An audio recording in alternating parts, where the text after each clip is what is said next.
Hello, everyone. Uh, we are here live streaming for eighth grade. I am not sure where you are right now, eighth grade, but hopefully you will all be coming on soon. Today, I wanted to cover the Texas Revolution with you because that's what we've been talking about. Hi, Jin Jin. Good to hear from you. I hope you can hear me. Let me know if you can hear me and see me, Jin Jin. If you're there, the others I'm sure will be coming a few at a time. Um, Today we're gonna. How are you, Jin Jin? Okay, good. Thank you. I'm glad you all can hear me and see me. This video, the nice part about it is that it can be replayed. I hope you and your family are all doing well. And today we're going to talk about the Texas Revolution. Um, do you have any questions? I'm doing well. Thank you. Thank you very much. I'm glad you're doing well. We will all get through this together. It's kind of a challenging time for all of us, but um, it's also a time that we're going to um, get together and work through this, and everything will come out great. Um, Today, we're going to talk about the Texas Revolution, and part of the topic or part of the question is, do we have expectations? Hi, Lily. Do we have expectations from immigrants today? And keep that in mind as we venture through this.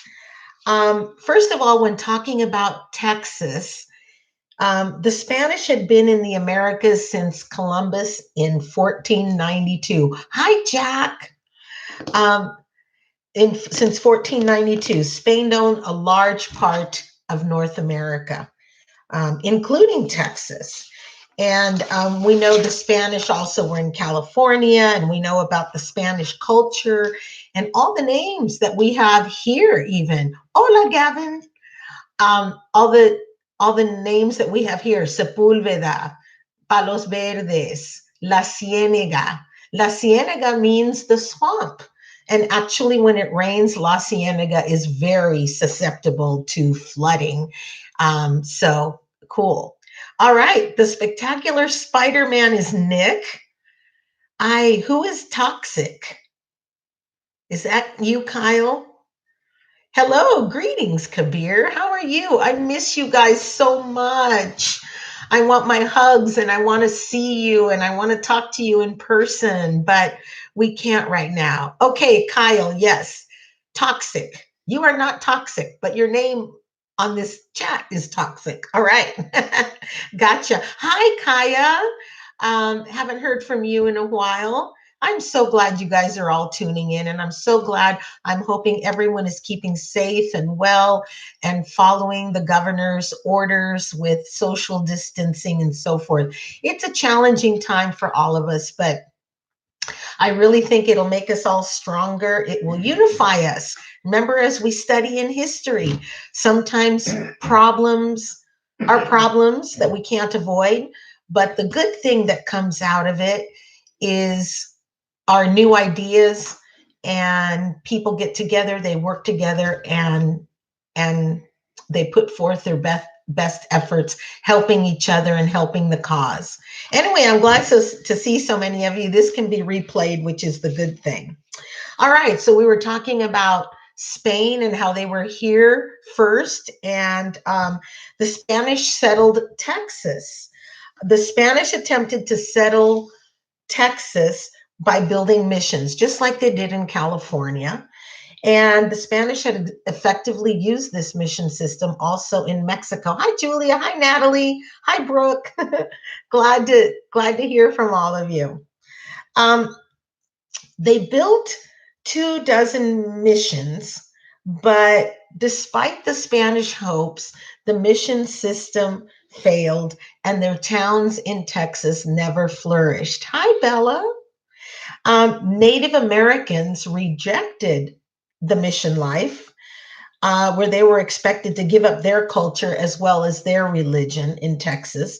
And some Indian groups viewed the Spanish as dangerous trespassers, attacking the missions and towns, which actually they did. Yes, Brooke, rest in peace missions. That's right.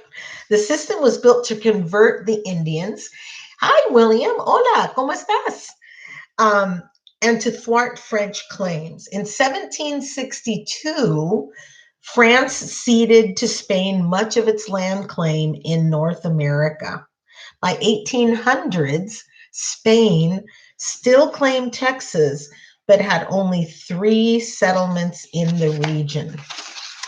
And then there were people of Spanish heritage who considered Texas their home. Hi, Alyssa. And these were called Tejanos.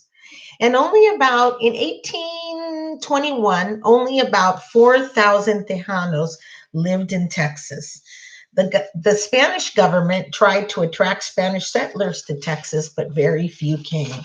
Remember, we talked about it being so important when you have land, conquering it, gaining it. Hi, Morgan. It's okay if you're lagging. If you're lagging, you can replay the beginning. We talked about you have to claim that to truly claim the land, you have to occupy it. So of course, Spain is trying to get people to move in. So an American named Moses Austin was given permission by the Spanish government to start a colony in Texas.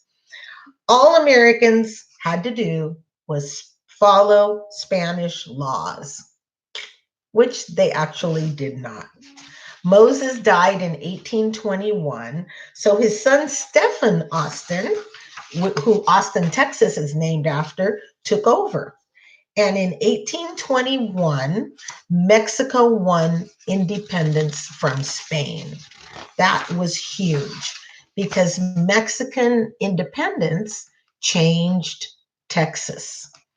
The Mexican government told Stephen Austin his settlers would have to become Mexican citizens.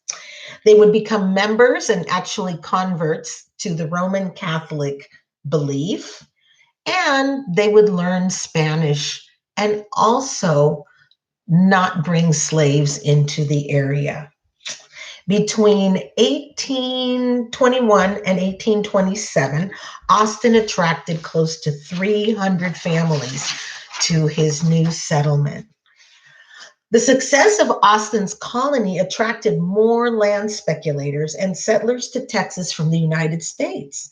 Some were looking for a new life, some were looking for escaping the law, and others were looking for a chance to grow rich. Kind of why immigrants tend to come to the United States today, right? And this was in the 1800s. By 1830, there were about 30,000 Americans, and they outnumbered Tejanos 6-1. So you kind of get the picture that the Americans are coming in, and there's going to be tensions, right, between the Americans and the Tejanos and the Mexican government and following the laws. In 1829, the Mexican government completely outlawed slavery. Good for them. The settlers wanted to keep their slaves so they could grow cotton and they could make a profit. Remember, cotton was a cash crop. And sadly, they depended on slavery to harvest that crop, to process that crop. Remember, we talked before about the cotton gin and how it required even more slaves to process cotton. And so the Americans also, they didn't want to learn Spanish at the time. They didn't want to follow Mexican law. The rules were simple, but the Americans were not willing to follow them. Very, very, very few converted to Catholicism at the time. In 1829, the Mexican government closed the state to further American immigration. Kind of like what's going on today. They say history repeats itself, right? Texans also had to begin paying taxes for the first time. Taxes are not popular, and you know that throughout history.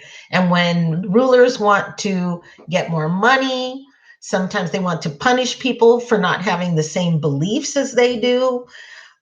They use taxes, and people are not fond of taxes. We need taxes, we know, to keep our public buildings and roads and things of that nature, but still, people do not like paying them. So the Mexican president, General Lopez de Santa Anna, they always have had these long names. I love those names. General Antonio Lopez de Santa Anna sent more Mexican troops to Texas because he knew these tensions were rising. And then Stephen Austin was captured and jailed, and the Texans began to revolt. Santa Anna, General Santa Anna from Mexico, led 6,000 troops to Texas to put down the revolt. Can you imagine living in a state and all of a sudden seeing 6,000 Mexican troops come into your state? Hi, Logan. Glad you joined us. So, anyways, the first battle of these tensions, um, the first battle with these tensions between the Texans and Mexicans took place at the Alamo. And it was an old mission that was used as a fort. It was called the Alamo. And actually, this got a lot of people on board with the revolution. There were only 183 Texans guarding the Alamo. I'm so sorry. This is Preston. Okay. Um,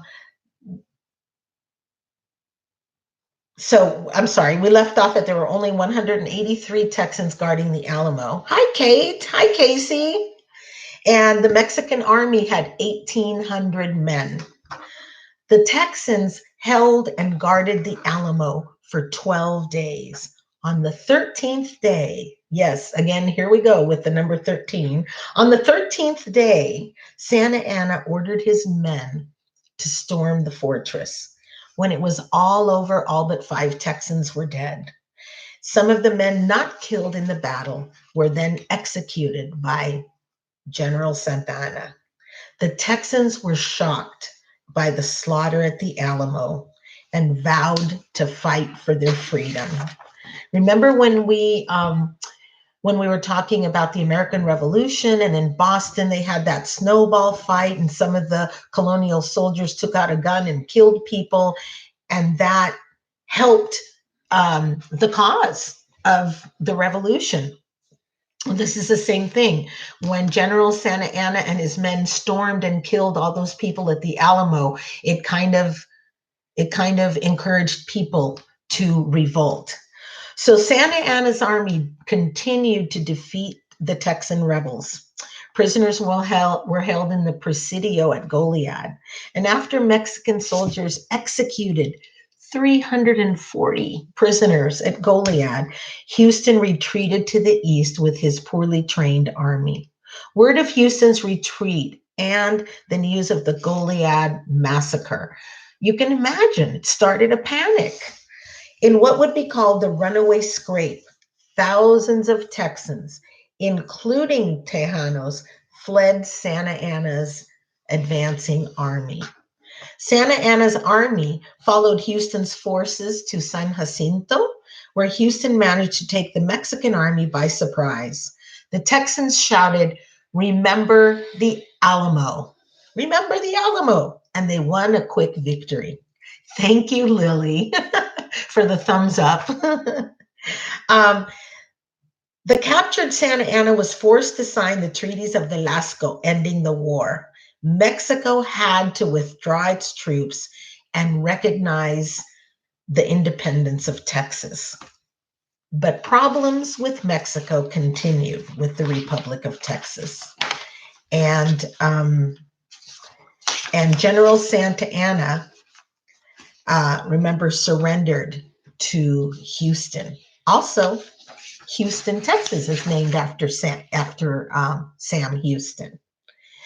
And then we have Texas standing alone. They're very proud of this to this day, and that pride will never go away, that they were their own country for a while. In 1836, in fact, Texas declared itself the Lone Star Republic. Isn't that just such a Texan name? The Lone Star Republic. Sam Houston was elected president again, the one that was Houston was named after. Some Americans wanted Texas to be part of the United States. I'm going to ask you this, my darling live chatters. What would be one of the problems? They were afraid of Texas becoming a what state? Remember the balance?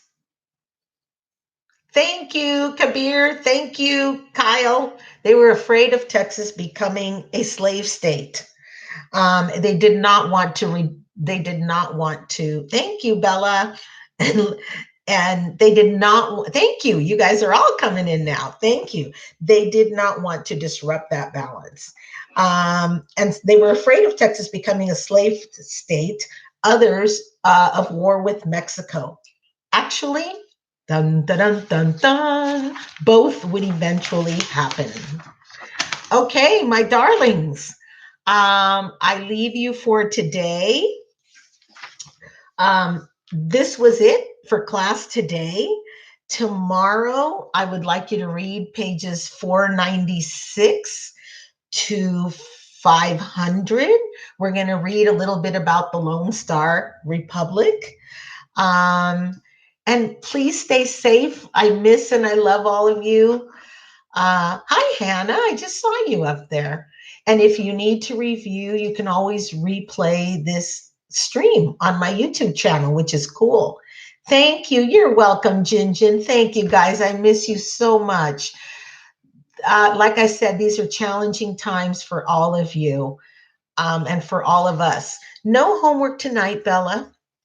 And right now it's all on GradeLink. No homework tonight. This was it for today. And tomorrow's homework is to read 496 to 500.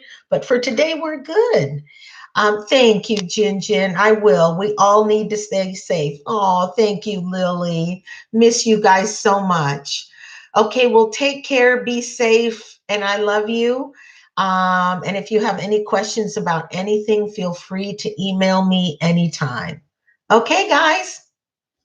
Peace out. Bye.